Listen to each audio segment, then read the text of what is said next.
Pour montrer déjà. Ahí estamos grabando, Diego, ¿eh? Ok. Entonces, ahí les estamos mostrando. Buenos días a todos en Argentina. Como decía Mariana recién, estamos en una sesión diferente de las otras en el sentido en que hay una parte del grupo que está en presencial. Estamos en La Rochelle, en la universidad. Los estudiantes de la maestría están a cargo de hacer esta difusión en tiempo real. Estamos trabajando con 2 cámaras y con un sistema de difusión, así que forma parte del ejercicio.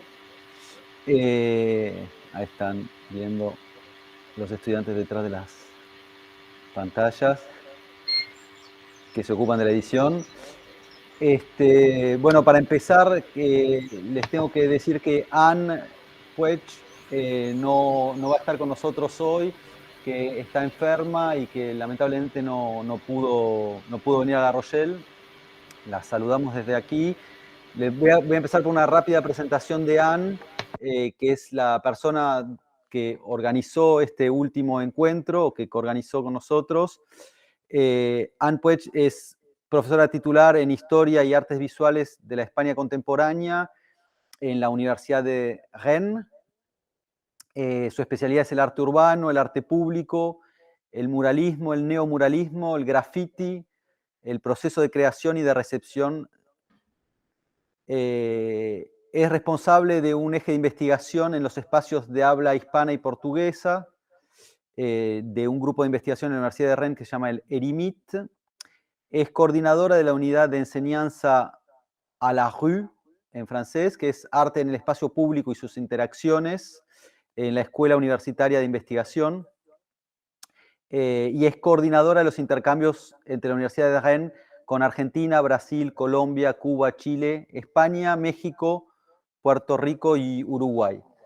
Anne es entonces la persona que preparó el desarrollo de las preguntas de la mesa redonda, del conversatorio que vamos a tener con Santiago. Así que, si les parece, vamos a empezar con la presentación de Santiago. Hola Santiago, ¿qué tal? Bueno, nosotros almorzamos juntos, así que ya estuvimos charlando. Quizás para empezar, Santiago, podrías empezar presentándote cuál es tu formación académica, cuál es tu perfil como investigador y tu campo de estudio. Muy bien, Diego, muchas gracias. Quiero agradecer, por supuesto, a todos los que habéis hecho posible este segundo seminario internacional de cultura visual, al máster de Dirección Audiovisuales y Numéricas LEA de la Facultad de Filología, Arte y Humanidades de la Universidad de La Rochelle.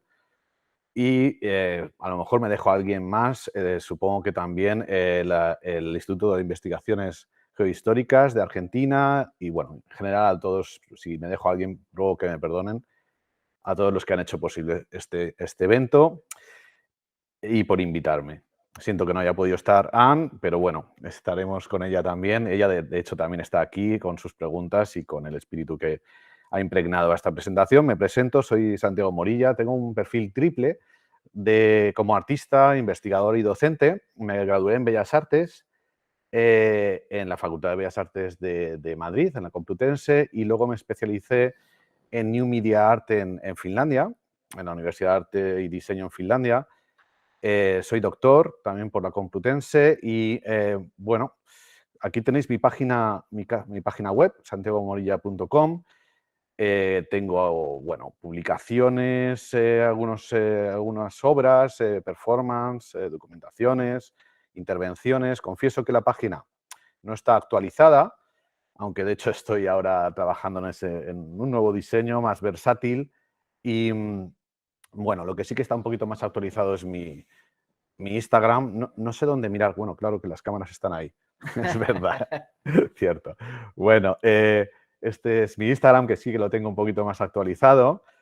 Y bueno, como que voy a tener quizás más tiempo para hablar de mi práctica artística, me gustaría quizás ahora en esta presentación centrarme más en mi perfil docente, de investigador, docente y artista. Bueno, como docente en la Facultad de Bellas Artes doy las asignaturas de pintura mural, que está más enfocada a la producción artística en el espacio público. También imparto la asignatura de estrategias artísticas que trata de enfocar, digamos, el art-based research, ¿no?, desde la práctica y el pensamiento situado en arte contemporáneo, ¿no? Es una asignatura que a los alumnos pues, les viene muy bien y la aprovechan mucho. Después, de cara a la producción artística con nuevas tecnologías. Y por último, doy una asignatura que a mí me parece especialmente bonita en el máster de investigación en arte contemporáneo de la Universidad Complutense también de Madrid, que es intervenciones y acciones en el entorno, donde considero el arte ante un entorno post-antropocentrado, ¿no?, donde el antropo, el humano, no es el eje de la producción de sentido, y donde el espacio tiene una dimensión híbrida, tanto offline como online, frente a esta automatización, digamos, del sentido delegado a la inteligencia artificial, ¿no?, en esta crisis ecosistémica, ¿no?, también en la que vivimos.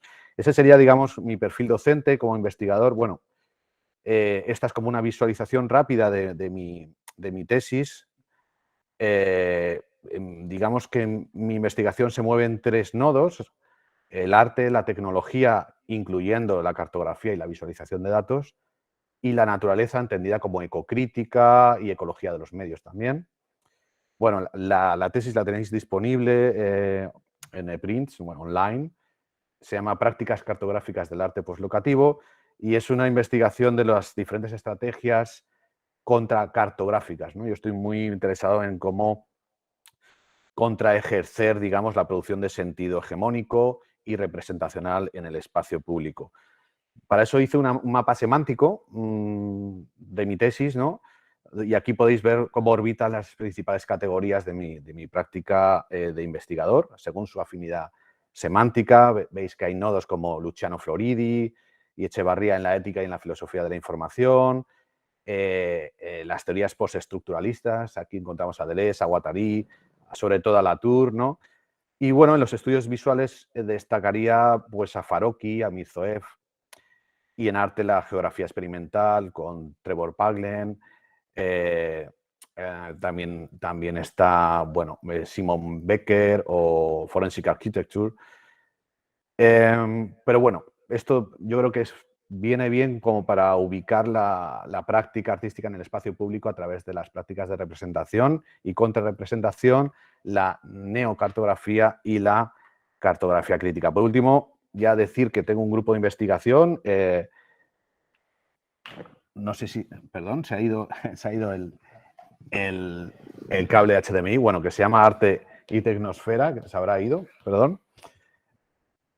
Gracias. Ahora, este cable que no estaba muy bien conectado, perdón. Bien, Arte y Tecnosfera, donde conectamos la práctica de arte contemporáneo en su dimensión más tecnológica. Y por último, con Anne Puig, y esto es primicia, vamos a abrir dentro de poco una página web que se llama Arte Urbano y Tecnosfera también, ¿no? El grupo de investigación es Arte y Tecnosfera y este sería Arte Urbano y Tecnosfera, ¿no?, en esa dimensión del arte público mediada tecnológicamente.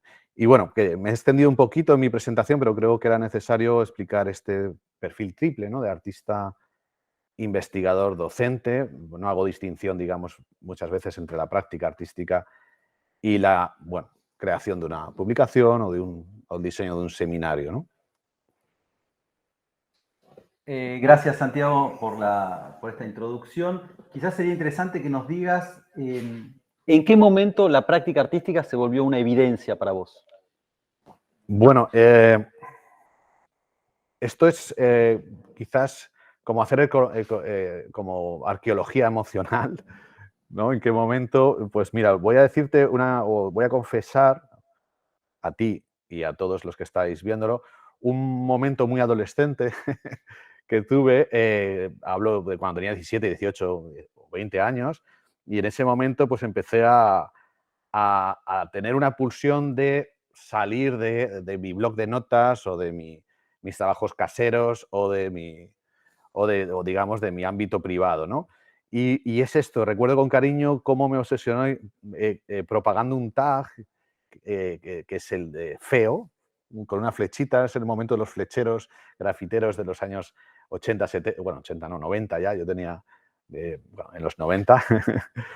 ¿Y por qué? Esto no lo había contado nunca, pero ¿por qué creo que este fue un momento importante? Pues porque no buscaba tanto una estrategia de reconocimiento poniendo estos tags como señalar aquello que yo consideraba que era estéticamente reprochable, ¿no? Buscando o intentando establecer un diálogo relacional con el entorno, el espacio público. No tanto autopromocionarme o conquistar o buscar un respeto entre pares, ¿no? Esto es muy propio de los grafiteros, sino encontrar una fealdad que para mí era una cuestión política. Aquí veis cómo señalaba una caca de perro, por ejemplo, ¿no? Cómo señalaba una comisaría de policía donde había habido torturas, ¿no? O cómo señalaba o intentaba poner este tag cerca del Congreso de los Diputados de Madrid, ¿no? Esa suerte de estética relacional con el tag y aquello que señala, ¿no? Donde la imagen aquí, lo importante de la imagen era no tanto lo que señala, quizás, sino cómo nos hace ver un entorno de una manera diferente, ¿no? Eso yo creo que fue para mí el momento así como más íntimo, de salir de lo íntimo a conquistar lo público o tener la necesidad de hacer esto público, producir un entorno común, ¿no? Es muy interesante esta entrada que ya nos pone en contexto, ¿no? del arte urbano, que va a ser lo que va a ocupar una buena parte de la presentación. Quizás en este momento, y para continuar con este tono, ¿podrías contarnos un poco más cómo es que sueles trabajar? ¿Necesitas un marco específico, un ambiente particular para conseguir tus intervenciones? Mira, voy a aprovechar porque también que quiero contar al hilo de lo que me preguntas. Otro momento que creo que responde a tu pregunta, donde la práctica artística quedó evidente, que es cuando recibí la beca de la Real Academia de España en Roma en el 2009. Y fue un momento en el que hice esta pieza o esta intervención en el entorno público que se llama Gioco monstruoso, ¿no? En italiano monstruoso, que realicé en 2010, que para mí fue importante, fue como un eje de inflexión que inició un camino en las intervenciones efímeras, performáticas, mediadas por los cuerpos físicos, los participantes, y los medios tecnológicos, ¿no?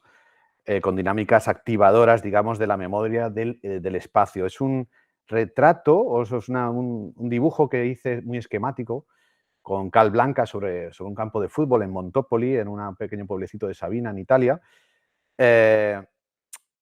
Resulta que en ese pueblo pues, había una historia y es que había habido un árbitro que yo no sé mucho de fútbol, pero bueno, en ese momento ahí me decían, no, es que aquí nació un árbitro tal que fue pésimo para la calificación o clasificación, perdón, de Italia en el Mundial de no sé qué. Digo, bueno, pues en cualquier caso, para mí eso era una anécdota, pero bueno, tenía como una resignificación en el territorio porque lo que hice fue transferir esa imagen al espacio del campo, ¿no? Hackear su imagen y, por lo tanto, la experiencia en el campo de fútbol, ¿no? El dibujo lo realicé en 4 o 5 horas, incluyendo la noche, y aquí lo importante es que solo fue visible desde la distancia, ¿no? Desde un punto alejado, aparentemente objetivo, aparentemente vigilante, y los jugadores, invitamos a jugar a agentes culturales, a vecinos, y contra el otro equipo serían los artistas, los agentes, digamos, los comisarios, etcétera. Por supuesto, perdimos nosotros, los artistas y los comisarios, pero aquí lo importante, lo que me pareció como para mí un clic, fue cómo performativamente se podía generar una imagen que en el terreno de juego, cuando tú no eras sensible a las reglas, digamos, al propio dibujo, podías deformar la imagen y eso solo era visible desde la distancia, ¿no? Desde la producción de una imagen teledistanciada, mediada, de una distancia semicenital, una visión proyectiva. Solo así se relevaba, ¿no? se podía ver el monstruo. Por eso se llama Yoko monstruoso, ¿no? Esa imagen de esa cara que se va deformando si no prestas atención a esas reglas que tiene el propio territorio, ¿no? Y a la memoria del territorio. Ahí, bueno, pues ¿cómo necesito trabajar? ¿No? Me habías preguntado si necesito un espacio específico. Pues yo lo que necesito son imágenes, soy constructor de imágenes. Me dejo llevar por las imágenes, quiero pensar con las imágenes, contra las imágenes. Y el mundo que formamos parte con ellas, ¿no? Con y contra ellas, ¿no? Por ejemplo, esta imagen para mí siempre fue muy, muy importante, el surgimiento de la imagen del mundo desde la misión Apolo 8, o este mapa, el mapa estelar más grande y detallado de la Vía Láctea, ¿no?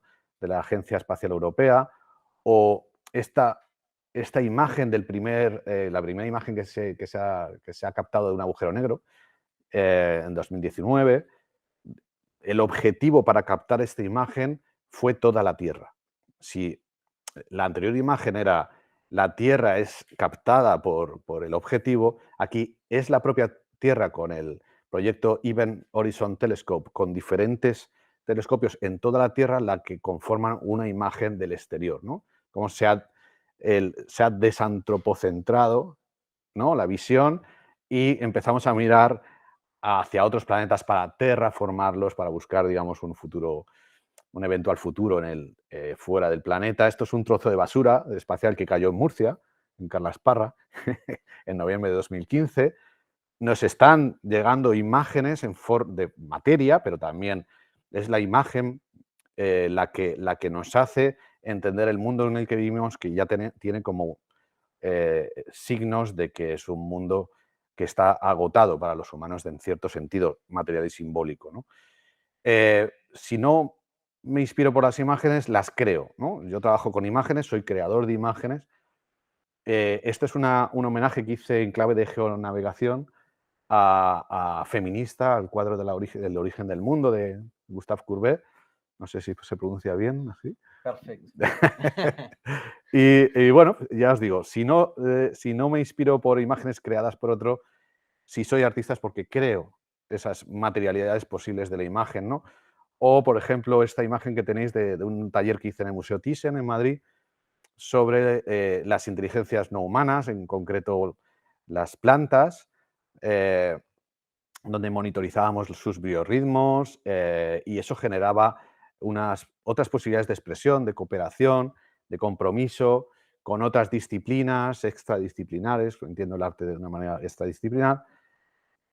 Y ya para terminar, ¿no? Digamos, esta pregunta, ¿no? O mejor dicho, esta respuesta, os quiero poner esta pieza que es Fin, en la que colaboro con otros agentes no humanos. En este caso eran ovejas que conformaban a través de la manipulación espacial de su propia comida, allí es donde comían siempre, pero colocándola en diferentes sitios, pues se generaba una frase que era fin, ¿no? Solo comprensible para los humanos y, de nuevo, solo entendible a través de la mediación tecnológica lejana, la teledetección, la visualización lejana y aparentemente objetiva, pero que nunca es objetiva, ¿no? Tenía que ver un video ahí que no funcionó, no. No sé No, si ah. se ha visto el vídeo de Fin. No, en este último el video me parece que no apareció. ¿Sí? Ah, sí, salió. Vale. Pues, bueno, ahí estáis viendo quizás otro vídeo que se llama Watermarks, que hice en Corea. Como veis, también para mí no es tanto, lo importante no es tanto el material o la técnica, ni siquiera quizás la tecnología, porque en este caso estoy pintando con arroz, estos watermarks en Corea del Sur, pero la relación que tiene con el espacio y con la memoria y con el site específico, el community specific que tiene el lugar que intervengo, ¿no? En este caso, lo que veíais era un ahogado que yo dibujé con una anamorfosis con arroz, solo comprensible desde un punto de vista concreto, haciendo, digamos, ese guiño a esos ahogados de las costas coreanas. Corea del Sur tiene las mayores mareas junto con Canadá, ¿no? Donde, bueno, el mar se aleja kilómetros y llega a subir hasta 2 o 3 metros. Entonces, cuando la marea se aleja, aparecían pues, cuerpos de ahogados, cuerpos de coches, submarinos caseros hechos desde Corea del Sur. O sea, estuve viviendo allí una temporada y me quedé fascinado de la cantidad de memoria histórica que atesora el espacio, ¿no? En ese sentido, yo intento reverberar esas historias locales a través de la práctica artística, ¿no? Sí, qué importante entonces, ¿no? Esta cuestión del espacio, ¿no? Como estuviste desarrollando en estas obras. cada vez pareciera como que el espacio está integrado y forma parte de la obra y de la reflexión que llevas alrededor de la obra. Entonces quizás sería interesante, para continuar con esta línea, de hablar un poco cuál es la relación que tienen, ¿no?, las ciudades y los entornos con los espacios en los que vivís. Pues tiene una relación casi como, diría yo, como para mí, ¿eh? A otros será de otra manera. Para mí es casi un interés arqueológico en el sentido de que me gusta zambullirme en los estratos históricos, ¿no? En el actual, pero siempre atendiendo a los estratos históricos precedentes, ¿no? Eh, y de una manera relacional y heterogénea, claro, porque tú cuando te zambulles en la problemática de un espacio, lo suyo es que vivas allí, que residas allí y que no sea simplemente una visión de un turista accidental, vertical, ¿no? Que navega el territorio a través de Wikipedia o de Google Maps, ¿no? Pero bueno, aún así eso también te está dando información del momento en el que estamos, ¿no? Quería poner, para responder a esta pregunta, un proyecto que se llama Water Beacons, también en Corea, que trabaja sobre el cuestionamiento del régimen visual, ¿no? De cómo nos acercamos precisamente a esos territorios, ¿no? A través de Google Earth, de Google Maps, de la visión de drones, la visión que luego queda integrada en las cartografías digitales o en los geonavegadores, ¿no? Estas son las azoteas de un centro de arte, que curiosamente también había sido un centro de reclusión de adolescentes en la invasión de Japón a Corea. Entonces, un centro de arte que tenía una historia de prisión, ¿no? Donde muchos niños también intentaron escapar a nado. Entonces, también lo relacionaba con el otro espacio. Lo que hice fue utilizar los contenedores urbanísticos, los propios edificios, como bañeras donde flotaban cuerpos, había cuerpos en suspensión que eran posibles de ver cuando tú llegas en avión a Seúl. Si te asomas por la ventanilla, puedes ver esos cuerpos eh, antes de aterrizar en Incheon, que es el aeropuerto de... Entonces, mi intención era, digamos, resistirme a la lógica operacional de la imagen cartográfica del geonavegador. Es decir, esa imagen plana, donde no hay nubes, donde no hay historias, donde no hay relaciones.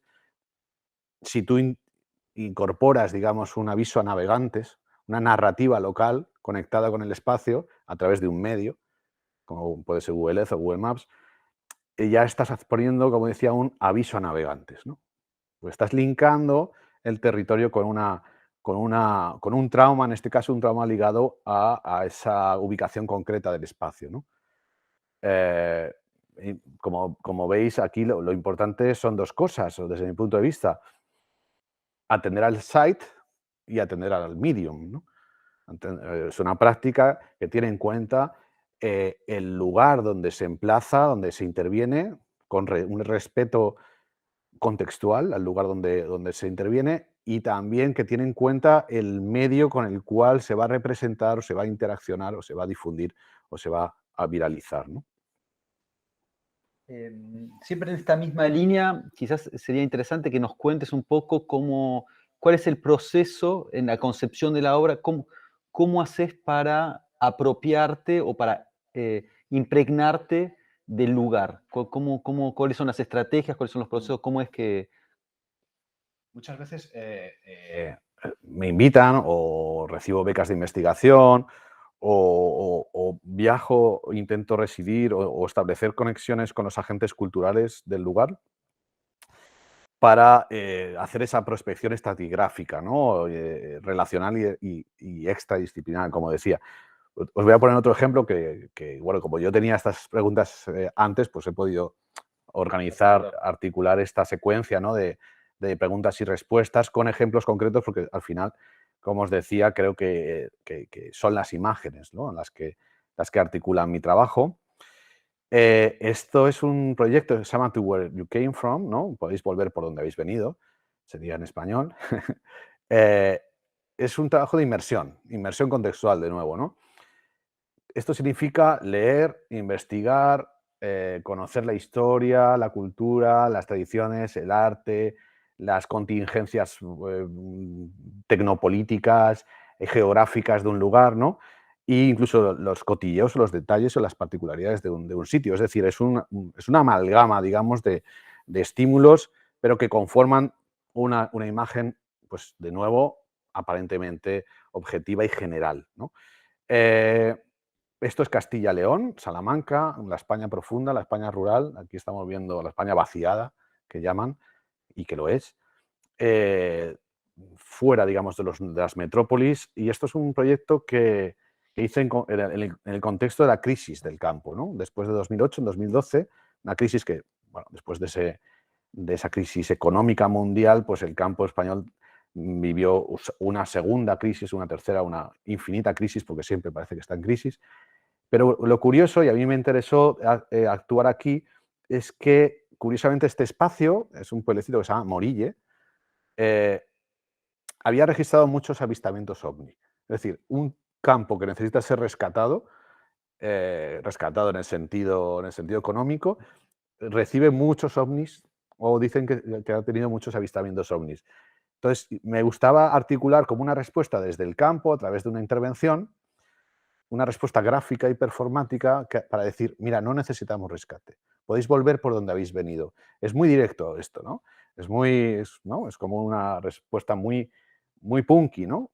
Pero lo interesante aquí de nuevo es que yo no dibujo.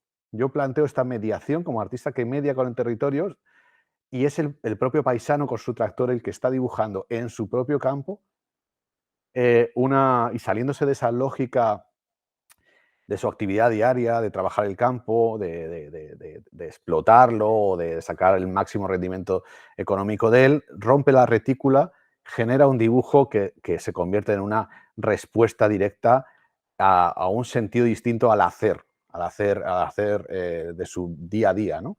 Es decir, se convierte él mismo en el artista, ¿no? Se libera de ese recorrido automático que hace todos los días y ya no busca la rentabilidad, sino simplemente en un campo de barbecho está generando un símbolo, ¿no? En este caso es un símbolo que también es una huella y un icono, ¿no? Como siguiendo a Peirce, ¿no? La semiótica de Peirce, ¿no? Esta necesidad del beneficio tiene a nivel de territorio una respuesta performática a través del arte contemporáneo site-specific. Genial. Muy figurativa la expresión del artista campesino. Entonces, para seguir con las preguntas, quizás podríamos venir a esa primera experiencia artística. Ya nos empezaste a hablar al principio desde un tono íntimo, ¿no? De esta primera anécdota. Quizás, ¿cuál fue el momento ese marcante, la primera obra en la cual el espacio urbano madrileño entra a jugar en tu trabajo? Pues mira, gané un open call de intervenciones en el espacio público madrileño en 2010, en el contexto también de la Noche en Blanco. Y les planteé, claro, es mi ciudad, he nacido allí, y además era un espacio el que yo proponía para la intervención que estaba al lado de mi casa, conocía perfectamente la problemática vecinal específica del barrio, ¿no? Un barrio muy en el centro de Madrid, muy degradado, con muchos problemas de drogadicción y de pobreza, y sin espacios verdes, ¿no? Donde los vecinos estaban reclamando espacios verdes y donde, curiosamente, hay una iglesia, un camposanto, que se llama la Iglesia de la Buena Dicha, donde se entierran o se enterraban antiguamente los que no tenían hogar, ¿no? Entonces, es un proyecto que se llama El Jardín de la Buena Dicha, este es el espacio, y se trataba de plantear un césped temporal durante 24 horas, instalado en una plaza, la Plaza de Luna, y lo que hice fue troquelar el icono de Madrid, un icono yacente que se convertía en una especie de tumba con un cuerpo muerto yacente, pero que se convertía o se podía parasitar durante 24 horas por convertirse en un parque efímero, ¿no? Y hacerse eco de las demandas vecinales, ¿no? Entonces, bueno, esta intervención intentaba evidenciar esa imposibilidad de crear un entorno natural sobre la piedra, digamos, en conflicto, en colisión con los intereses políticos y urbanísticos del Madrid entonces, que parece ser que siguen todavía los mismos intereses. Y aquí la práctica artística, bueno, generaba un debate de producción de espacio, ¿no? Curiosamente, luego la Iglesia se enteró de que había puesto el título a esta obra y no le gustó nada y también quiso demandarme, pero bueno, eso es otra historia. Se trata de entender la sostenibilidad, digamos, en un sentido amplio, como paisaje ecológico, político y social, ¿no? Esto era el tepe de césped, luego se recicló y para mí esta pieza fue muy importante porque después de dicha intervención contacté con el proveedor de imágenes satelitales y curiosamente habían hecho una foto, sin yo saberlo, claro, porque los satélites hacen fotos, pero tú no eres consciente de cuándo pasan por esas geocoordenadas, ¿no? Tuve la suerte de que sí que habían hecho una foto, luego ya me enteré de cómo pedir o de mandar una foto concreta, tal, en fin. Y abrí ese fichero que tenía este nombre y lo que encontré fue esta imagen, el rastro, otra vez la huella del rastro de una intervención performática que solo yo y los asistentes podemos dimensionar a nivel experiencial, ¿no?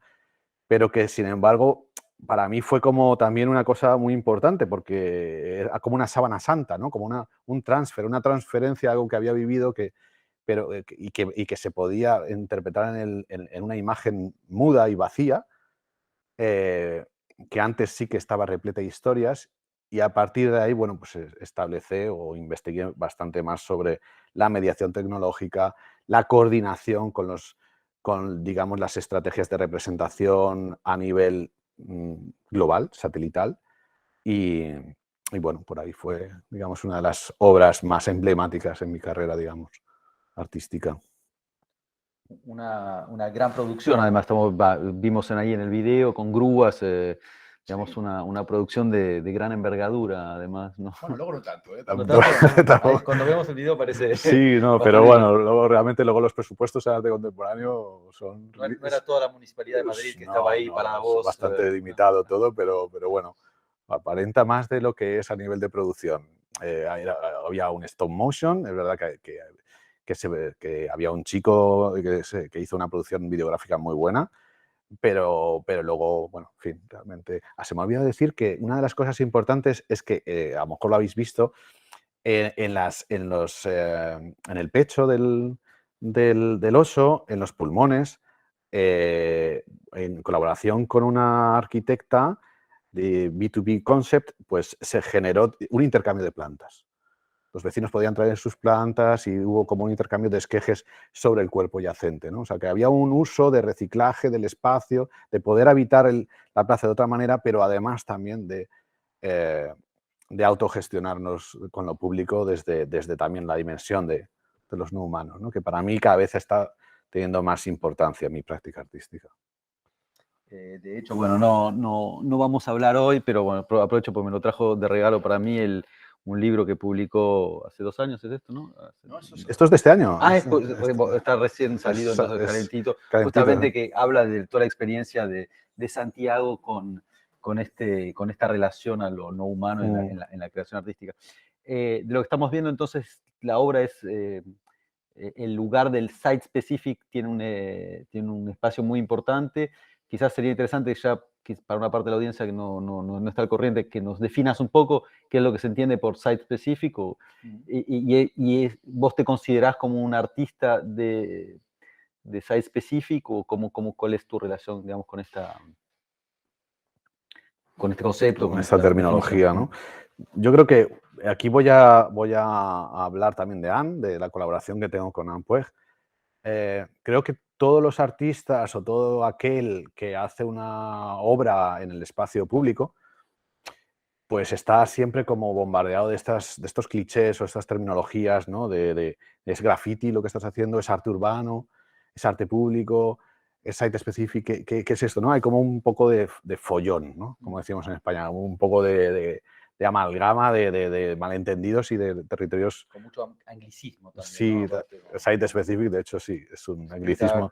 Site specific. Todo esto, ¿no? Entonces, bueno, voy a aprovechar, por ejemplo, una tabla que publicamos Anne Puig y yo en una revista que se llama Hispanisme, es una revista francesa.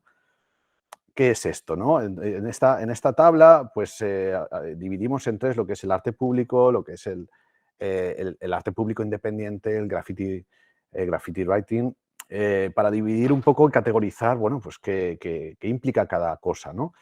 A ver, un site specific es una obra concebida y producida específicamente para un lugar concreto. Es decir, si no se hace ahí, no se entiende la obra, ¿no? Si se saca de ahí, es lo opuesto a la obra del cubo blanco. Tú estás trabajando en tu estudio, estás haciendo, por ejemplo, cuadros, da igual que ese cuadro se instale en una casa, en una galería, así dicho de una manera muy rápida, ¿no?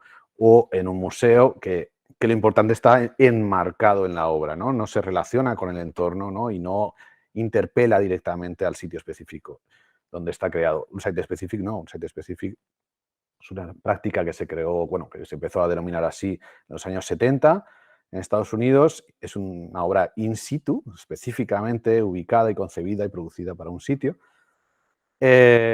Bueno, pero yo creo que en cualquier caso esta tabla o estas categorías de graffiti, por ejemplo, es otra cosa, tienen más que ver con la firma, con la propagación, digamos, críptica de un signo que interpela solo a los pares, a tu crew, ¿no? A tus iguales. El arte urbano tiene otras digamos, otras premisas. Y digamos que creo que todas estas dimensiones están, digamos, hablando del territorio físico, del geográfico, del material, del offline, ¿no? Mira, aquí continuamos la tabla, ¿no?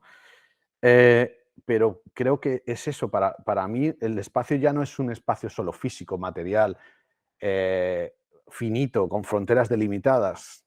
Y esto también conecta con un poco con la investigación que estamos haciendo Anne y yo cada vez más, ¿no? Hacia una concepción del espacio como un espacio híbrido, una nueva ontología del espacio que es a la vez material y virtual, que es a la vez física y digital, ¿no? Y en un espacio donde estamos permanentemente atravesados por datos a través de, bueno, infraestructuras, GPS, cables suboceánicos, tierra, mar y aire, está propagada y condensada y ubicua con nuestras tecnologías de información y comunicación, ¿no? Entonces, es un espacio que a la vez es offline y online. Incluso cuando estamos offline estamos dando datos de que lo estamos para cuando volvamos a estar online, que esos datos sean relevantes, ¿no? De hecho, Luciano Floridi habla de que estamos en una permanente condición on life, ¿no? Esa es nuestra condición experiencial y perceptiva hoy, ¿no? Un espacio también donde se aumenta la información en función del espacio a través de nuestros dispositivos móviles, de nuestras cookies, de nuestras relaciones sociales a través de los medios, de nuestras georreferenciaciones, de a quién hemos dado like, todo eso referencia al espacio en función de una gestión algorítmica, ¿no? Es decir, vivimos un espacio de una realidad mixta. Mixta en los contenidos que se nos ofrecen, aumentados en el espacio físico a través de nuestras pantallas, pero que compartimos con los no humanos, con bots, con algoritmos, pero también con plantas, con animales. Esa es nuestra realidad mixta. Es una realidad donde quizás las superficies, las paredes, los suelos, el aire, una piel, se concibe ya como un interface de comunicación, ¿no? Entonces, por ejemplo, quería poner esta pieza que sí que habla de esta concepción, de esta nueva ontología del espacio híbrido, que se llama Panóptica Roma. Es bueno, no se puede llamar una intervención, es un proyecto que va más allá de las intervenciones, proyecto artístico, donde se producían varias intervenciones o interacciones offline y online, ¿no? Pinté varias mallas de contención, estas mallas así que digamos que tienen esta connotación de muro abierto, ¿no? Pero también de malla de pescador. las realicé con pintura fluorescente en diferentes territorios de Roma, todo es la ciudad de Roma, en espacios donde antiguamente, digamos, la perspectiva de la modernidad, de la episteme de la modernidad, concebía, o a través de Foucault, los espacios de, digamos, de panópticos, ¿no? De vigilancia, ¿no? Es una vigilancia muy, muy física, ¿no? En la fábrica, en el colegio, en la cárcel, ¿no? Y lo que hice fue intervenir esos espacios, ¿no? Esas mallas solo eran visibles a través de nuevo, de la intermediación tecnológica, en este caso Google Earth.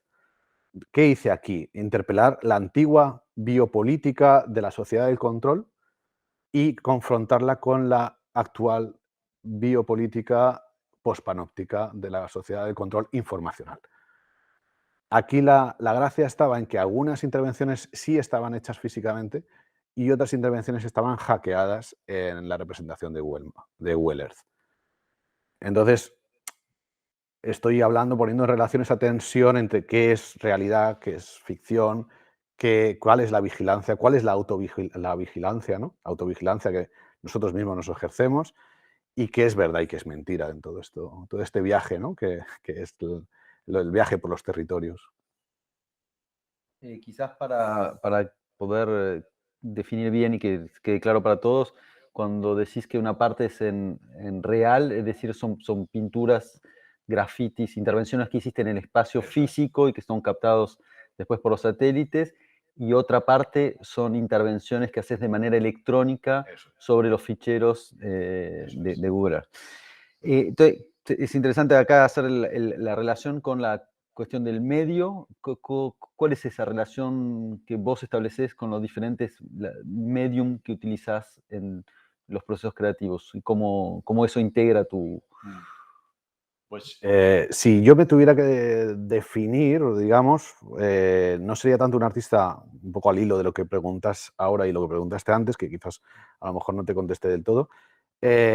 No soy tanto un artista site-specific como un artista site and medium specific.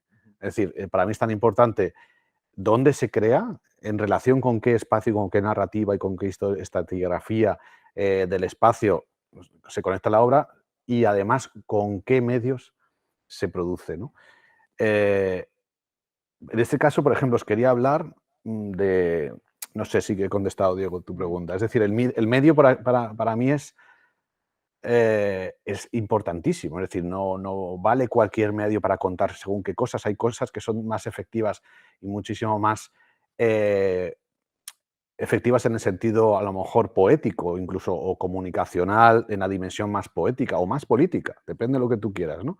A lo mejor es más fácil poner un póster en la pared, en el espacio público. Si tu intención es una muy concreta, les digo a los alumnos muchas veces, ¿no? Cuando tengo la oportunidad de decir, bueno, ¿cuál es tu target? O cuál es a quién te vas a dirigir y cuáles son tus intereses específicos a través del medio que tú has elegido.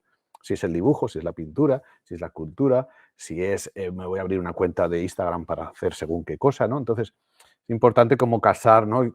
El concepto que tienes y tu intención conceptual, digamos, con el medio y el formato que vas a. No es lo mismo el medio que formato, ¿no? Pero el medio que has elegido para representar y viralizar o propagar, ¿no? Es la capacidad que tiene la imagen de ser la capacidad transitiva de la imagen, que ahora es casi más importante, me atrevo a decir que es más importante su capacidad transitiva que la capacidad o que el objeto físico de la propia imagen, ¿no? Yo os quería hablar de... Perdón. No, querías mostrarnos un ejemplo. Sí, de una realización de una obra desde digamos, desde que yo creo que puede ejemplificar bien lo que preguntabas, ¿no? Desde el surgimiento hasta su concepción. Por ejemplo, este proyecto va desde fundar un bosque a traducir un bosque, ¿no? Es un proyecto que se inició en 2016, que se llamó Fundar un bosque, y que, digamos, ahora con el libro que acabamos de sacar, no concluye porque continúa, a lo mejor ahora lo muestro en Ars Electrónica, en ISEA en Barcelona, veremos, que se llama Traducir un bosque, ¿no? Me empecé a interesar a raíz de un libro que se llama El hombre que plantaba bosques, de Jean Giono, no sé si... ¿no? Sí, en francés. Y bueno, empecé a plantar árboles, muchos árboles, ¿no? Bueno, solo, con mi hijo, en la Sierra de Madrid y tal, o en Zamora, y documentar videográficamente con ayuda de drones, ¿no? También dónde los iba colocando. De nuevo estaba haciendo otra vez una mediación, una reforestación y un dibujo del territorio a través de la intermediación, no solo biopolítica corporal con el territorio, sino además era muy importante también la visión cenital y la visión de ese dibujo georreferenciado que crecería, que florecería y que conformaría un dibujo tan solo reconocible por el ojo humano, ¿no? Conformado de forma reconocible solo para los humanos, ¿no? Bueno, esto es como un pequeño vídeo, así, un teaser. Lo importante, desde mi punto de vista, es, bueno, después hice unas instalaciones, unos invernaderos portátiles, autónomos, que regaban a través de la cinética humana, estaban desconectados de la red eléctrica, pues que mantenían, digamos, esos ecosistemas artificiales, como es una pecera, sin la conexión eléctrica y con el compromiso y voluntad y el sudor de un ciclista, ¿no? Pero llegué a la conclusión de que este proyecto era todavía muy enfocado en el humano, para el humano, ¿no? Muy antropocéntrico, ¿no? ¿Qué sienten las plantas? ¿Las estaban maltratando? ¿Cómo les afectaba todo esto? ¿Cómo reaccionaban a esta interacción ambiental? Entonces empecé a monitorizar los biorritmos, trabajar con creative coders, músicos, programadores y, bueno, estuvimos trabajando en estos son imágenes como de boceto de una intervención que hice en un domo geodésico en Bilbao. Ya sé que las plantas son un reino subestimado, ¿no? Poco conocemos de ellas, pero con este domo tú cuando entrabas en una orquesta. Estaban conectadas, digamos, sus gradientes químicos, sus pHs, sus humedades, sus voltajes electromagnéticos, estaban conectados con una computadora, vamos a decirlo así, que interpretaba todo eso y lo traducía en unos sonidos interactivos y generativos.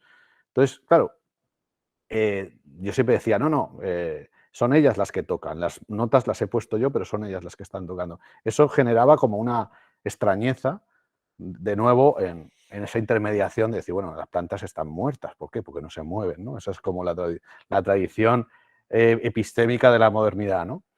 Pero bueno, y eso ha continuado y con este impulso postlocalizador de nuestra percepción y nuestra experiencia con los otros, con la otredad. Es decir, se ha poslocalizado porque ya no somos el eje principal, me quiero retirar del eje principal de la producción de sentido, y ha terminado con un proyecto que se llama Traducir un bosque, que hace unas intervenciones o plantea unas intervenciones con realidad aumentada, donde a través de una aplicación tú puedes ver en todo momento, a través de este interface, ¿no? Puedes ver pues, valores internos y externos, es decir, ambientales y consustanciales de la planta. Ambientales, pues, cómo les afecta nuestro ruido, nuestra presencia, nuestra temperatura. Y interno, pues, cómo les afecta nuestra presencia de nuevo, este site specific, no hay mejor ejemplo de site specific que una planta, que se adapta a su contexto del site. Pues cómo les afecta, por ejemplo, en la producción de elementos volátiles orgánicos, si se estresan con nosotros. Eso no lo vemos, son cosas que están ahí. Entonces, a través de, bueno, aquí hay un pequeño vídeo así de la exposición, se hizo una exposición, que es el motivo de este libro, es gracias a esta exposición y esta inversión que ha hecho la Diputación de Granada en este proyecto. Se hizo una exposición que recogía todo este marco teórico y conceptual. También hay un plantoide misántropo, que es lo que estáis viendo ahí, que es un robot planta que te huye, te evita. Es decir, no les sentamos nada bien a las plantas. No sé, para ellas somos como herbívoros depredadores que las estresamos cuando las tocamos, cierran sus estomas, se quedan latentes, ¿no? Entonces, bueno, esto es un vídeo que hicieron los chicos de You Are the People y, bueno, que recoge un poco todo lo que es la exposición y tal. Es decir, aquí lo importante como productor de imágenes, que creo que soy, es esa capacidad que tiene el arte y la producción de imágenes de posicionarnos en otro lugar respecto al entorno y a la relación que establecemos con nosotros, ¿no? Era lo que yo quería con este proyecto, ¿no? Es decir, mediar como traductor de un bosque para que lleguemos a empatizar con un bosque de otra manera, ¿no? Es un poco lo que estamos hablando hoy al mediodía, ¿no? Durante el almuerzo, sobre cómo está cambiando esa relación también, ¿no? De el artista respecto de su obra y también el lugar, ¿no? Del espectador como elemento también que participa a la construcción de la obra, a la percepción de la obra y a la interpretación o a la lectura. Quizás para seguir un poco con el hilo ¿no? que construiste con Anne, la próxima pregunta sería hablar un poco del proceso, ¿no? De la realización de la obra, desde el momento que surge la idea o que aparece esa primera chispa hasta esa producción con la Municipalidad de Madrid que llega con las grúas y baja. Pues yo creo que esta respuesta va a ser rápida, yo creo, ¿no? Porque me estoy yendo en algunas y quizás... pero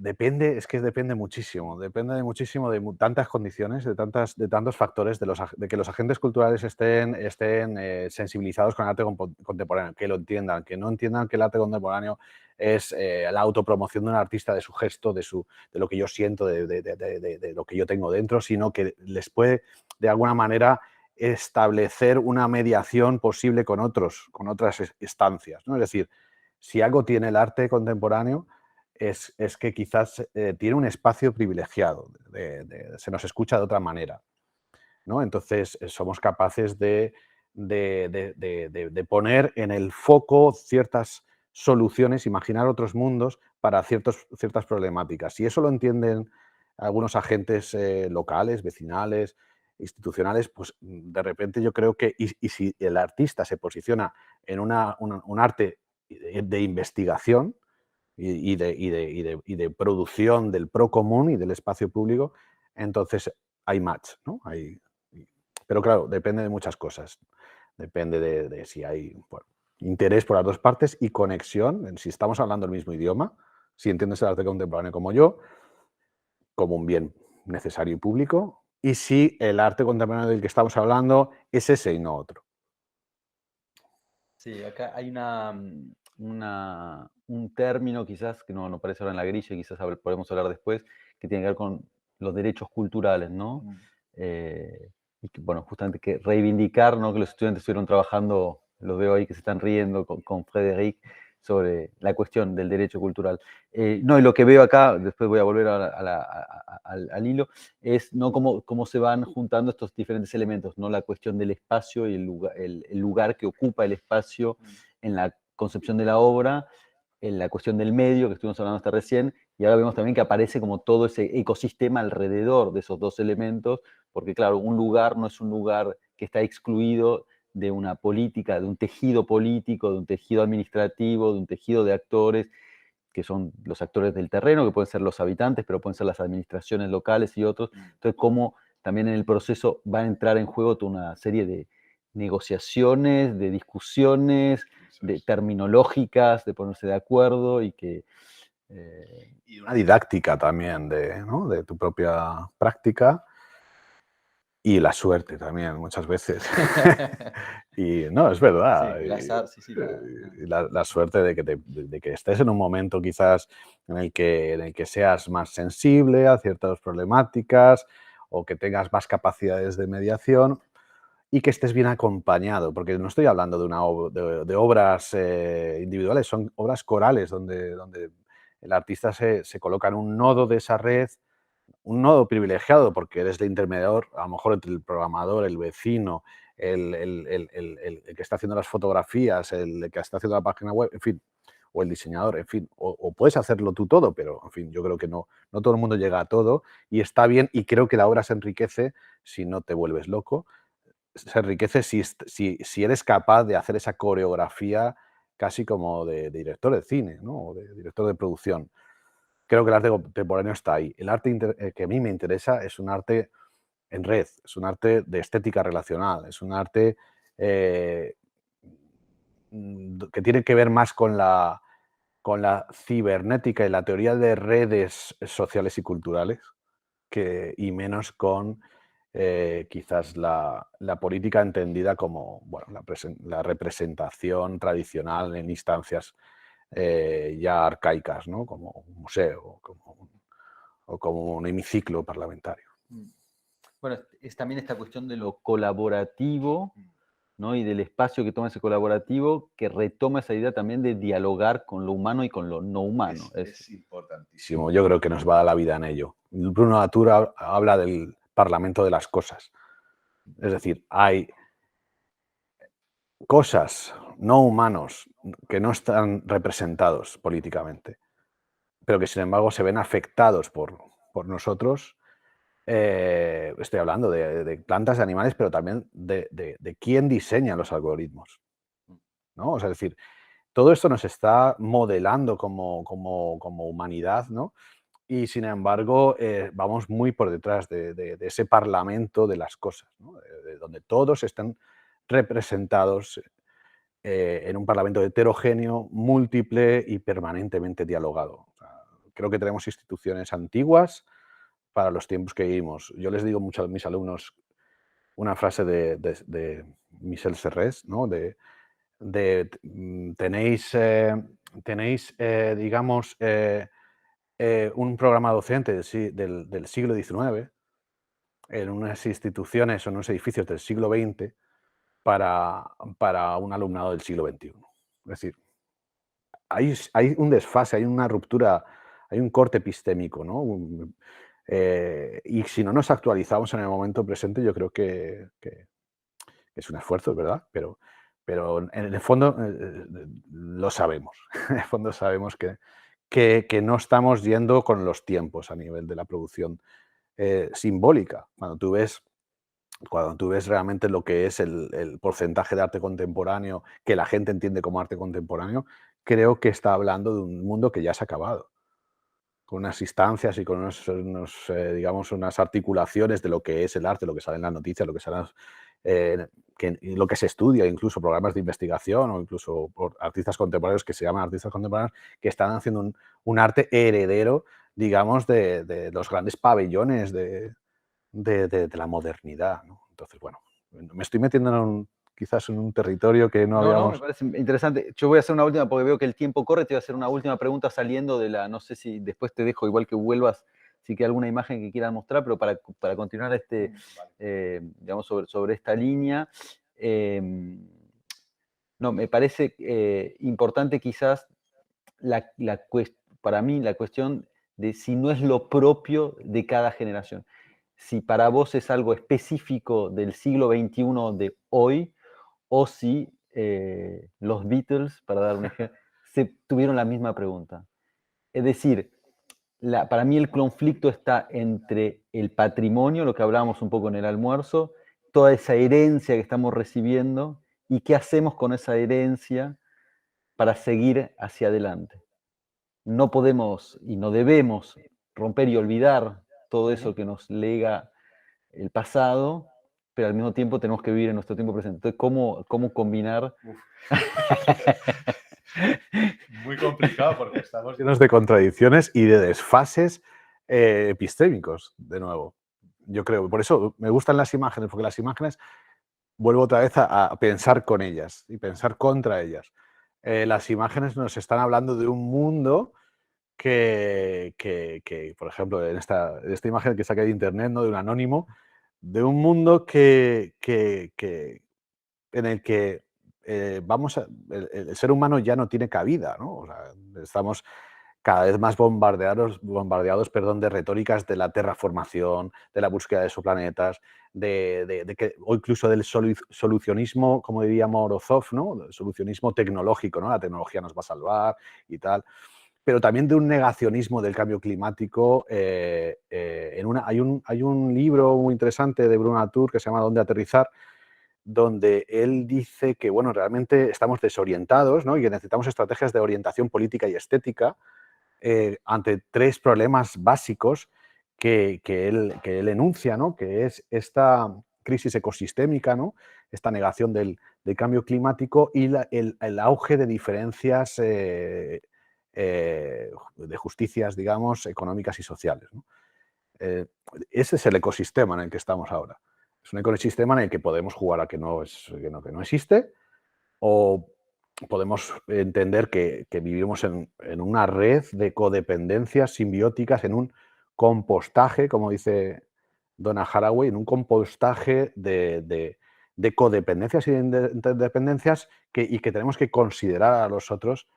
Esto, claro, derrumba totalmente la concepción de la modernidad, ¿no? De la razón, de la lógica, de la ciencia, digamos, del hombre blanco occidental, heterosexual, cristiano, etcétera, ¿no? Es decir, y tampoco lo quiero llevar al relativismo posmoderno, sino decir, a ver, necesitamos estrategias perceptivas y cognitivas de orientación que consideren la otredad a los otros, porque si no, nos vamos a... Bueno, iba a decir una palabrota, pero bueno, necesitamos otra forma de cosmopolítica, ¿no? Otra estética. Y bueno, pues esto, quiero terminar, quizás ya puedes hacerme todas las preguntas con esta imagen, ¿no? Que es, podemos tapar la luz con un mapa.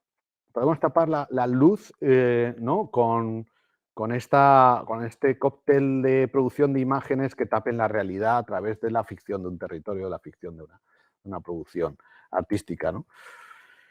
Pero el arte hace lo que siempre ha hecho, o por lo menos el arte que a mí me interesa hace lo que siempre ha hecho, que es imaginar, no da soluciones, plantea preguntas, pero imagina otros mundos y otros futuros posibles ante una amenaza que es real, que es la extinción del mundo tal y como lo conocemos y de la, como dice Harari, ¿no?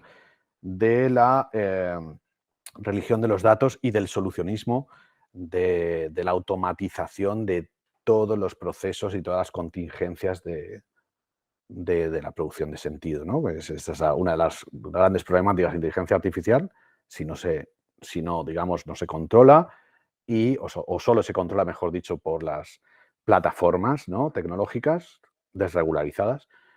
Y la otra problemática que sería el cambio climático, que lo llaman cambio climático, o bueno, la crisis ecosistémica, ¿no? Esto es un poco el arte, o el arte que a mí me interesa, y con el que intento participar produciendo imágenes, produciendo estímulos de emancipación o de estímulo de reverberación, como dice Chus Gutiérrez, ¿no? El arte reverbera, casi como que tiene esa capacidad cuántica, ¿no? De conectar mundos, distintas disciplinas.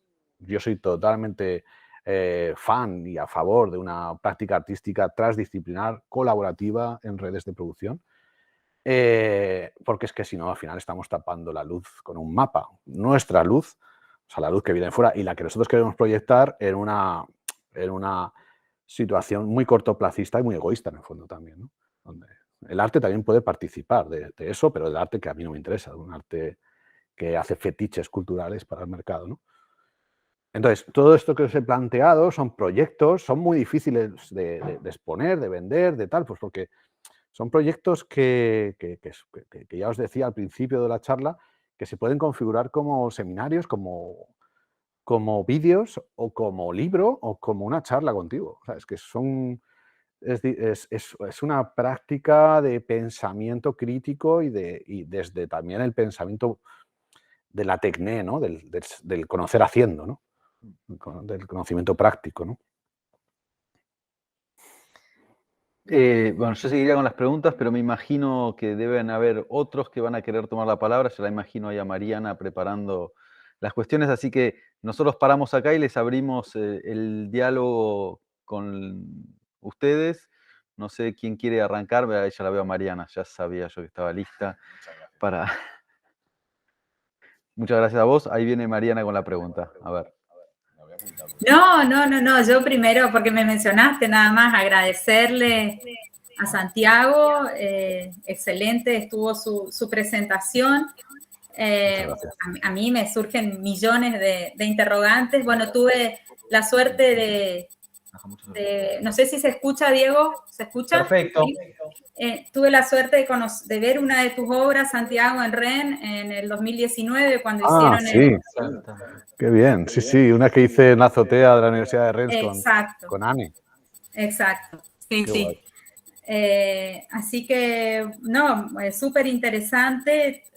Creo que acá dentro de los oyentes van a haber varias preguntas. Yo por ahí, una cosita nomás como para disparar las preguntas de todos los que estamos en la sala. Cuando vos hablabas, bueno, del respeto contextual al lugar y atender estas dos cuestiones, lugar y medio, que es lo que vos señalaste, ¿no? Por ahí me gustaría saber un poquito más en cuanto al lugar, qué relación hay en tus trabajos previos a la realización de la obra con la comunidad o con ese contexto, el contexto, pero digamos, cuando vos hablas de la inmersión en la cultura, en la contingencia tecnopolítica, etcétera, si hay un diálogo con la comunidad o con el colectivo de usuarios físicos de ese espacio, ¿no? Sí, esto yo intento provocar que esto ocurra. Y claro, es como un trabajo casi de antropólogo, etnógrafo, ¿no? Muchas veces no es fácil porque el arte contemporáneo también se apropia de estrategias y de metodologías que no son propias, aparentemente, de las bellas artes, pero por supuesto busca alianzas y yo siempre intento establecer contactos con historiadores, con comisarios, con los propios artistas que viven en esa comunidad y con pues los agentes que pueda encontrar para que me cuenten cuáles son las problemáticas que tienen a nivel muy mundano, a nivel de día a día, de pues mira, aquí en este espacio pues lo que necesitamos es son más colegios o son más hospitales o son más, o mira, estamos totalmente encerrados con una M30 o con unas autovías que no nos dejan tal. Desde el punto de vista material de infraestructuras, eso ocurre mucho. Claro, yo siempre recurro mucho a los mapas, esa sería una metodología mía, ¿no? De decir, bueno, ¿cómo era este sitio antes? Hace 10, 20, 30, 100 años, ¿no? Intento siempre buscar esas estratigrafías, esas capas que se van superponiendo, porque ahí puedes ver cómo se ha aplicado la ideología al terreno, ¿no? Eso por un lado. Y luego el tema de establecer conversaciones de primera mano y dejar eso reposar, porque hay muchas veces que yo planteo cosas después que son irrealizables o que no resuelven o no contestan a ciertas problemáticas que ellos me han dicho y entonces, pues las desecho yo también, ¿no? Porque no quiero imponer muchas imágenes que se van a viralizar y que luego se van a asociar. Esto me conecta mucho con la idea del artista paracaidista, ¿no? Que el arte urbano se utiliza mucho, ¿no? A mí no me gusta eso y reconozco que alguna vez lo hice en mi época más de muralista o de ilustrador, que también la tuve. Es decir, el artista paracaidista es aquel que parece que cae de un avión, ¿no? Hace su mural enorme, ¿no? Y se va. Y deja eso para que la comunidad conviva con ello. Entonces, eso es una práctica, de imposición, ¿no? De una estética, de un estilo, de una narrativa. Y a mí eso quizás no me interesa tanto, ¿no? No intento, en la medida que puedo, ser crítico conmigo mismo y saber que a lo mejor lo que necesita o lo que yo planteo para la comunidad no es un gran mural, sino una performance que hice hace poco con unas bicis, sacando las plantas a pasear, reclamando más carriles bici, o una revalorización, por ejemplo, como hablábamos en la comida, en Canarias, paseando un drago canario, que es una planta autóctona de allí, que la paseábamos con los vecinos, ¿no? Una planta que se paseaba conectada a un sidecar con una máscara de oxígeno, ¿no? Donde se retroalimentaba la planta y el ciclista. Bueno, pues en el fondo eso es un acto simbólico de revalorización del patrimonio cultural olvidado y desechado en los espacios públicos de Canarias, ¿no? En fin, no sé si te he contestado, pero esta es un poco la estrategia, la inmersión, el establecimiento con un año, a lo mejor, o si puedo más, porque también tengo trabajos de largo recorrido con los que llevo ya años, ¿no? Establecer, bueno, pues colaboración, estoy colaborando con científicos del CSIC, del Centro de Investigaciones Científicas de España, con las inteligencias no humanas, ¿no? Llevo mucho tiempo, sobre todo con las plantas. Entonces, claro, y también con astrofísicos estoy trabajando, ¿no? Para la visualización de datos, la monitorización de los biorritmos, etc. Y a ellos les sirve también por mi parte esa forma de hacer llegar los datos fríos de la ciencia. Es decir, todos sabemos lo que ocurre. La ciencia nos lo dice, pero de alguna manera no hacemos esos datos nuestros. No nos llegan de manera empática, vamos a decirlo así de una manera muy rápida. El arte o el artista que a mí me interesa intenta traducir esos datos para esos datos que ya tiene la ciencia o que ya tiene la historia del lugar, para que se cuenten de otra manera. Mariana, Bien, no sé si te he contestado. Sí, muchas gracias. Sí, lo que pensaba cuando esto que vos decías al principio de tu respuesta y lo que pensaba cuando escuchaba toda tu exposición es este carácter muy etnográfico de tu trabajo que por ahí no se visualiza cuando uno lo difunde, pero que en todo esto que vos estás diciendo, sí, sin duda que hay una etnografía del espacio, ¿no? Sí. Bueno, Cheche, te dejo a vos la palabra a ver quién. Sí, no sé, mientras tanto, si los oyentes tienen alguna pregunta o algún comentario, por supuesto que lo pueden dejar en el chat, o si no, pueden habilitar sus micrófonos. A mí me gustaría solamente por ahí instalar una incomodidad, porque por supuesto que mientras estamos acá charlando y escuchando la exposición de Santiago, muy interesante por cierto, aprovecho para saludarte también. También se van produciendo, que eso me parece que es interesante, estas instancias, ¿no? de virtualidad. Primero, posibilitar que haya gente acá de Chaco, de Corrientes, con ustedes que están ahí en Francia, me parece que es de una potencia enorme.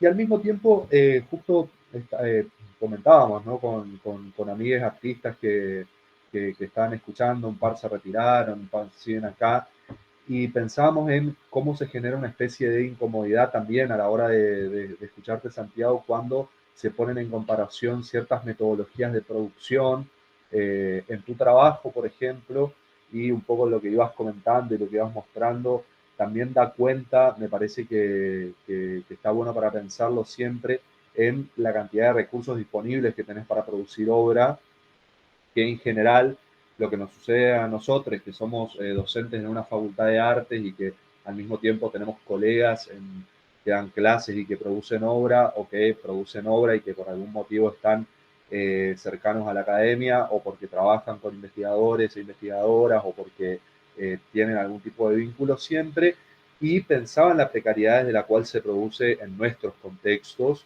y cuáles son en general las condiciones de producción que caracterizan a la producción de obra acá a nivel local. En general uno no dispone de una grúa, digamos, para hacer una obra, o no dispone de tener a su disposición un diseñador, un programador, no sé, un herrero para hacer una bicicleta específica que dé cuenta de este ejercicio cinético que vos hacías con las formas de alimentar a la planta con la cual salías a andar en bicicleta. Entonces, más que una pregunta, es como un comentario, a ver si podemos como pensar también en esto, sobre cómo también podemos pensar en ciertos diálogos donde hay una abundancia por ahí de recursos, por lo menos en apariencia, un poco por lo que vos vas comentando, y cómo esto dialoga tal vez con cierta precariedad en nuestros contextos, donde en general el artista es el que cumple con todos, con cada una de las partes, en la mayoría de los casos, de estos procesos. Bueno, a menos que hablemos, por supuesto,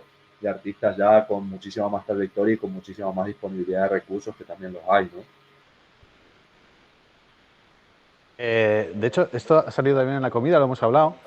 A ver, en España tenemos una frase que es no es oro todo lo que reluce, y es realmente lo que habéis visto, bueno, es una selección de obras, pero aparentemente, claro, parecen superproducciones.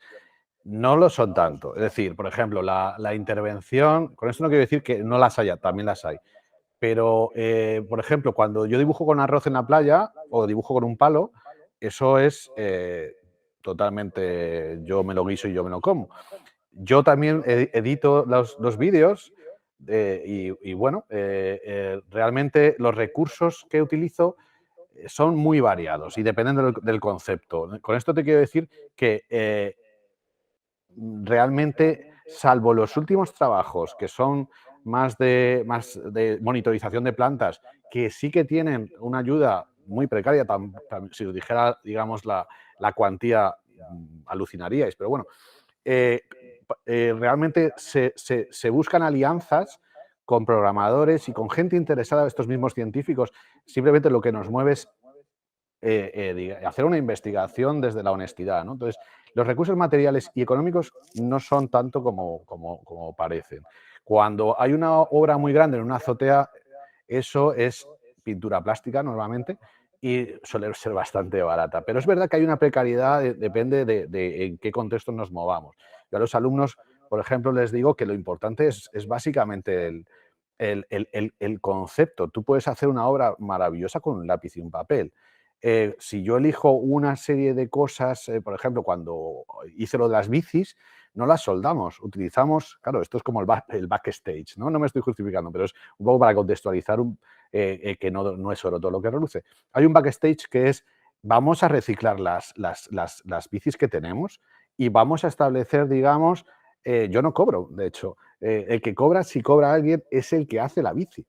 Y el que me ayuda a hacer la bici, ¿no? Esto ocurre mucho en el arte contemporáneo. Es decir, yo al final, y esto es una confesión que os hago, al final mi libertad creativa depende de una pata económica que es la investigación y la docencia.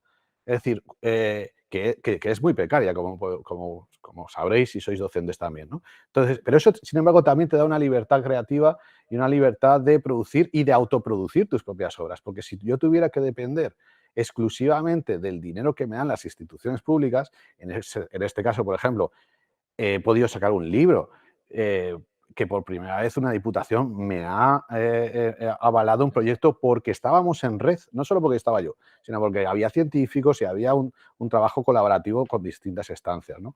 En ese sentido, creo que la libertad, y aquí lanzo, ¿no?, como un aviso a navegantes también, es decir, si el artista contemporáneo tuviera que depender solo de los recursos y de estas grúas, ¿no?, que pudiera dar un ayuntamiento o una instancia pública, estaría atado de pies y manos a lo que ellos quisieran o entendieran como arte contemporáneo, ¿no?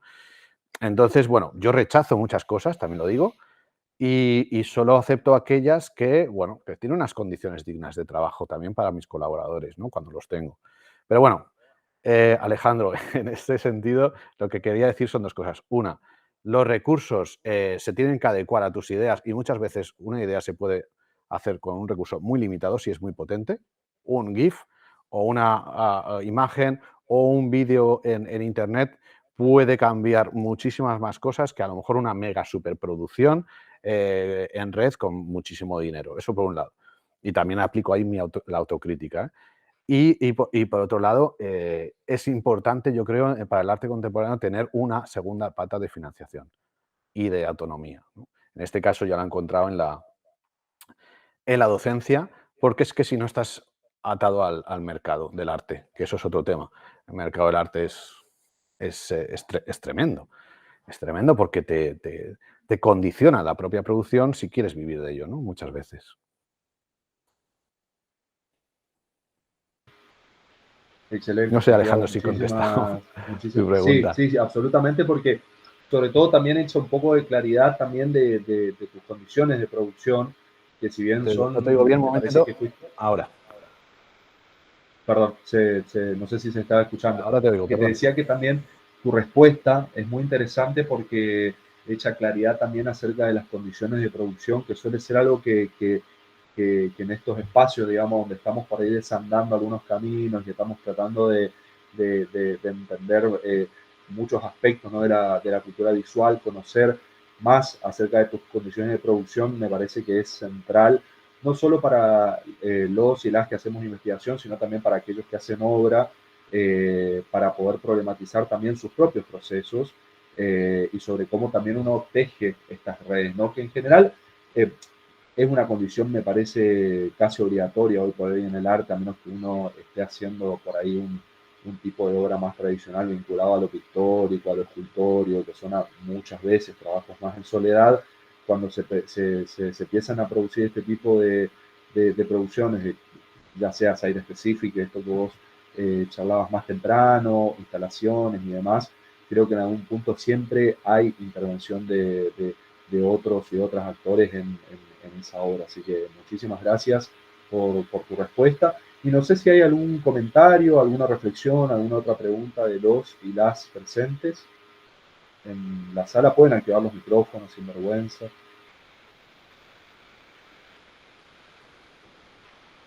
Parece que no. Hola. Nada, solo quería decir una cosa al hilo de lo que planteabas, adelante. Alejandro. He intentado ser sincero y es verdad porque hay una... bueno, he sido sincero porque hay unas asignaturas, claro, cuando tú trabajas en el espacio público o problematizas el espacio público, evidentemente está el sacrosanto tema de la gentrificación, digamos, estás produciendo un espacio, bueno, que este es un tema, es abrir como el tarro de las esencias, ¿no? El tema de la gentrificación y cómo la política o las instituciones públicas y políticas pueden instrumentalizar el propio arte contemporáneo para unos usos o la empresa privada también instrumentaliza, por ejemplo, las intervenciones murales, ¿no?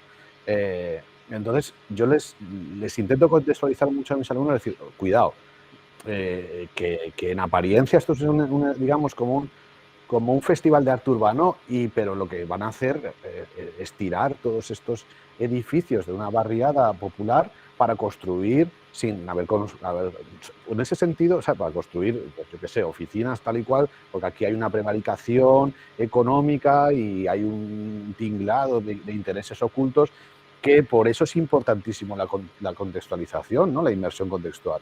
Es importante que sepas dónde vas a actuar, porque a lo mejor tienes que rechazar eso. Lo que puede parecer como una oportunidad muchas veces es una trampa, ¿no? Entonces, y además puede que también te estén dando dinero. Has sido seleccionado, vas a hacer un mural enorme. Bueno, a ver, cuidado, pues a lo mejor estás haciendo justo lo contrario de lo que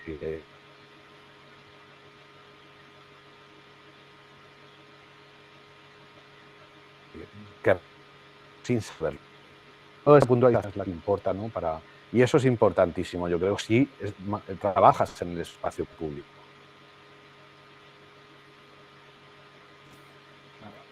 Totalmente.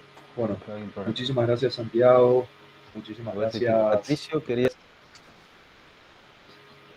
Creo que Pato estaba informando lo de la asistencia. A ver. Sí.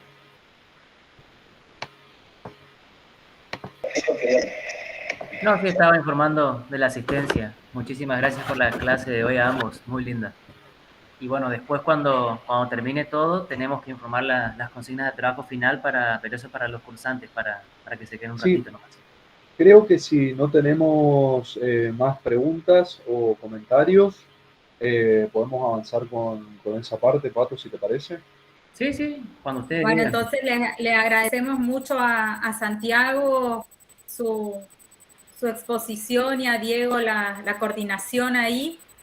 Bueno, y a todos los que están ahí físicamente, no sé si siguen de modo virtual porque ellos tienen ahí otra actividad, Cheche, pero nosotros seguimos y no sé si eso separa la grabación, ¿no? Sí, los despedimos entonces. Muchísimas gracias, Santiago. Gracias. Muchísimas gracias, Diego. Y seguramente seguiremos en contacto. Y bueno, nosotros nos quedamos por acá. De acá no sé si se nos escucha, entonces nada, era para saludarlos. Ahora le voy a dejar a Santiago también que se despida. Y únicamente para terminar con la intervención, con la última pregunta, lo que también es interesante de ver en la obra de Santiago, que creo que lo puso bastante de relieve a lo largo de la presentación, es que hay una forma de hibridación también del arte, ¿no? Y cómo cada obra puede ser abordada desde medios complementarios, anexos y que cambian en función no solamente del site, ¿no? Donde puso el acento en la primera parte, esa adecuación entre la obra y el espacio sobre el cual va a intervenir, sino el medio o los medios. Es decir, que está la obra mural o el graffiti en la azotea, están los satélites que sacan las fotos, está toda la técnica para recuperar las fotos, los videos, el dron. Es decir, que para cada obra también Santiago hace todo un trabajo de hibridación que es muy rico, de donde también esa percepción que hay como de la superproducción. Es que hay mucha gente que está trabajando porque hay muchos medios también en alguna de sus obras. En todo caso, muchas gracias, Santiago. Te dejo también que hagas tu... Nada, un placer, realmente ha sido un placer. Y he disfrutado mucho de las preguntas, de la compañía y de este rato juntos, ¿no? De compartir este rato. Un abrazo a todos. Gracias Santiago. Gracias Diego. Abrazos. Gracias a ambos.